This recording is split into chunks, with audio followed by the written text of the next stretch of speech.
இன்றைக்கி breakfast and lunch நான் என்ன செஞ்சேன்னு காட்டிடுறேன். இன்றைக்கி பன்னீர் வச்சு தான் இன்றைக்கி ப்ரிப்பரேஷன் பண்ண போகிறேன்.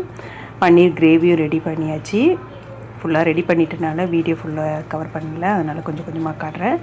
பன்னீர் பிரியாணி பண்ணிகிட்ருக்கேன். பன்னீருக்கு பிரியாணிக்கு இந்த மாதிரி பன்னீர் வந்து நல்லா ரோஸ்ட் ஆகணும். 2 பக்கமும் பட்டர் இருந்தால் பட்டரில் ரோஸ்ட் பண்ணிக்கலாம். நான் வந்து ஆயிலில் தான் ரோஸ்ட் பண்ணுறேன். 2 பக்கமும் நல்லா ரோஸ்ட் பண்ணிவிட்டு ஆஸ் யூஷுவல் நம்ம பிரியாணிக்கு என்னென்ன போடணுமோ அதெல்லாம் போட்டு ரெடி பண்ணிடலாம். இஞ்சி பூண்டு பேஸ்ட்டெல்லாம் போட்டாச்சு. கொஞ்சம் கொத்தமல்லி, கொஞ்சம் புதினாலாம் சேர்த்துட்டு தக்காளி அரைச்சி விட்டு தான் நான் செய்கிறேன்.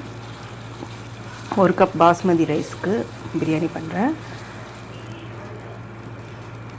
ரொம்பவே குயிக்காக செஞ்சிடலாம். இன்றைக்கி லஞ்சுக்கு பன்னீர் பிரியாணி, தயிர் பச்சடி, அவிச்ச முட்டை, பன்னீர் கிரேவி சூப்பராக ரெடி ஆகிடுச்சு.